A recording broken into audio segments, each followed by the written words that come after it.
Olá, meus irmãos, Deus os abençoe, em nome de nosso Senhor Jesus Cristo. Para mim é um grande privilégio estar aqui nesta hora, para esta conversa.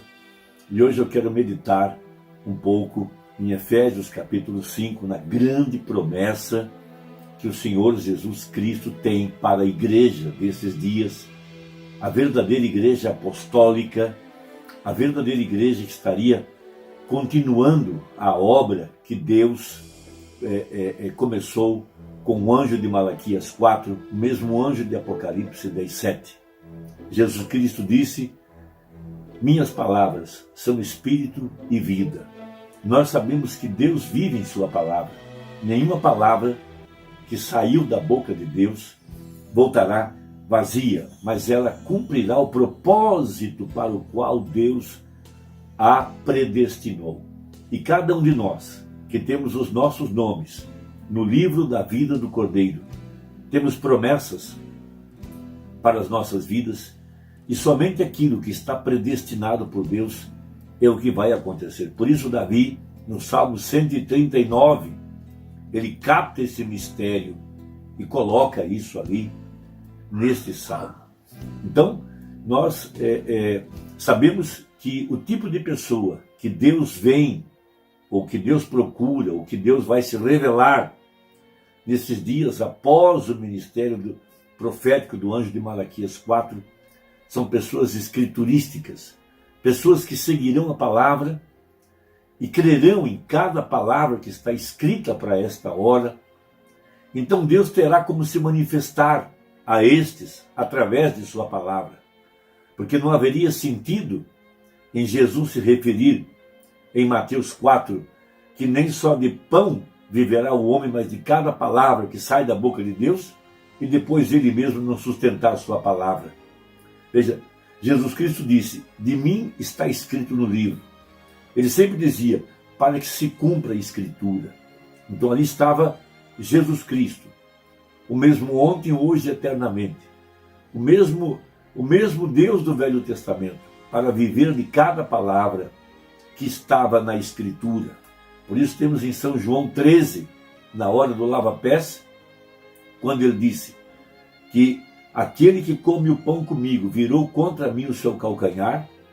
Veja, ele disse: eu digo isso antes de acontecer, para que vocês saibam que eu sou, para que se cumpra a Escritura. Então, haveria uma igreja efesiana. Essa é a igreja de nossos dias. Veja, uma era efesiana dentro da era da Laodiceia, disse o profeta. Por isso essa igreja, ela viveria de fé na palavra, porque ela sabe o que Deus quer fazer com a palavra. Então, em Efésios capítulo 5, a partir do verso 22, para falar a respeito da plenitude da palavra, veja, o enchimento completo, para trazer a igreja ao aperfeiçoamento, porque os crentes das 7 eras viveram apenas com um penhor. O penhor é uma parte do pagamento, dizendo que há mais para vir. Então, nos dias da voz do 7º anjo, nos dias do profeta de Malaquias 4, no tempo da restauração completa da palavra, a igreja teria a plenitude da divindade corporalmente, de acordo com a profecia. Vejam: vós mulheres sujeitai-vos a vossos maridos como ao Senhor, porque o marido é a cabeça da mulher, como também Cristo é a cabeça da igreja, sendo ele próprio o salvador do corpo. De sorte que, assim como a igreja está sujeita a Cristo, assim também as mulheres sejam em tudo sujeitas a seus maridos.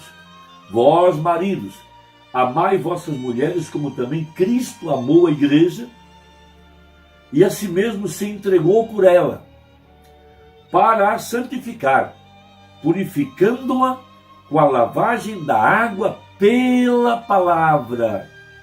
Veja que coisa maravilhosa.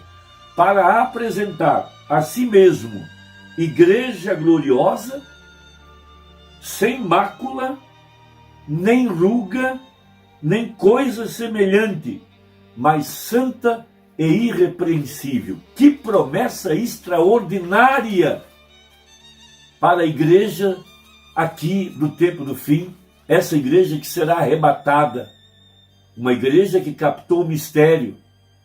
Veja, Deus tomou um profeta, ele pregou sua palavra, e essa igreja viverá de fé na palavra, porque Deus, repetindo, vive na sua palavra. São João capítulo 1, no princípio era o verbo estava com Deus, e o verbo era Deus. Nele estava a vida, veja, e nada foi feito sem ele. Ele é a luz do mundo. E depois complementa, e o verbo se fez carne. Veja, essa é a hora do cumprimento da palavra falada, do cumprimento de cada escritura. Então o que segue? Veja, um povo escriturístico. A ordem é, vá até a mão do anjo e toma o livro e come-o. Ou seja, viva da palavra, viva de fé na palavra, não acrescentando nada nem tirando nada. Essa é a igreja efesiana do tempo do fim. Então, no parágrafo 377, a seguir da mensagem Cristo é o mistério de Deus revelado, nós temos uma grande citação sobre este tema.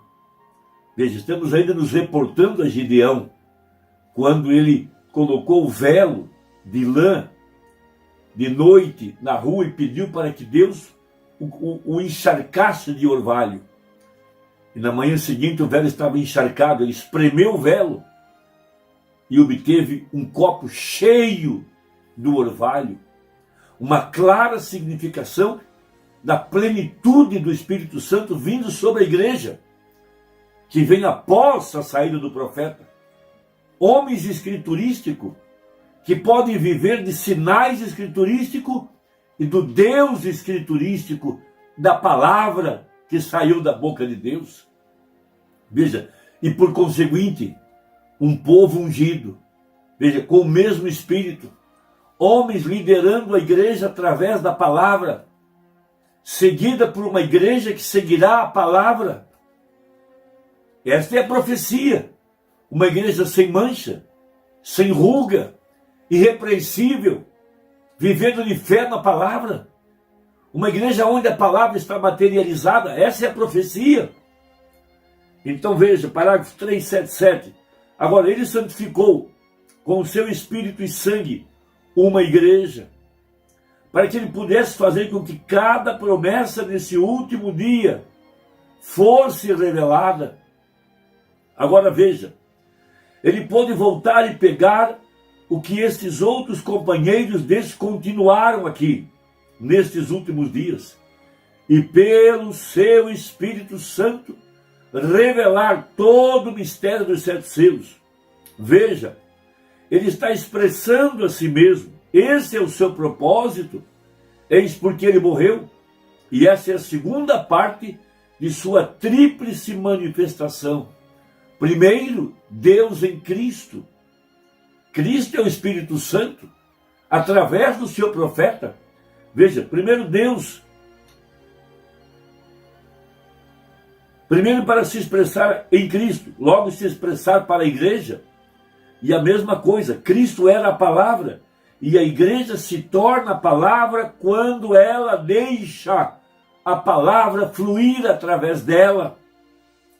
Porém, quando eles aceitam uma denominação híbrida, como pode a palavra fluir através dela? Ela fica ligada à terra, então isso causa um curto-circuito e queima um fusível, está vendo?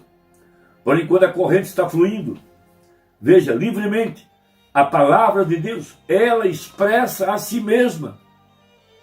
As obras que eu faço, vós também as fareis, disse ele. E nos últimos dias isso acontecerá. Eis que eu vos envio o profeta Elias, e ele converterá os corações dos filhos de volta à fé dos pais. E ali dentro haverá de vir um tempo, quando ele pudesse se expressar na plenitude da divindade, deidade através de sua igreja. Por isso Gideão teve a prova do velo molhado, e depois o velo seco, e a terra molhada. Veja, a terra contém sementes. As sementes tinham que ter uma oportunidade de renascer, de serem vivificadas. A terra que produz erva proveitosa. Veja, corações preparados, solos preparados, a semente caiu em bom solo, e logo o Espírito Santo veio para vivificar aquelas sementes eleitas. Você não vai encontrar essa experiência do velo, de lã, ovelhas, molhados em outra parte da Bíblia, apenas aqui nesse paralelo de Gideão com os dias que estamos vivendo. E ali dentro haveria de vir um tempo quando ele pudesse se expressar na plenitude de sua divindade, deidade através de sua igreja, ter as preeminências em sua igreja. Oh, que coisa! O quê? O homem ungido, agora o povo ungido. Oh, que coisa! Para trazer de volta a noiva ungida e o noivo ungido. Por quê? Aceitaram o que Eva rejeitou e Adão. O que foi que Eva e Adão rejeitaram? A palavra. E Jesus Cristo, o Espírito Santo, veio aqui no tempo do fim para consertar aquilo que Eva, onde Eva falhou. Deus teria aqui uma igreja que não cairia. Paulo fala em Efésios 5, grande é esse mistério, digo porém de Cristo e a igreja. Veja, voltando com a unção da palavra, porque ele disse, minha palavra é espírito e vida. Veja, ungido com a palavra, o que Eva rejeitou, ele volta e nós aceitamos. Veja como está essa condição híbrida novamente. Veja, ele disse a Eva, não faça isso e não faça aquilo, e você pode fazer isso e isso.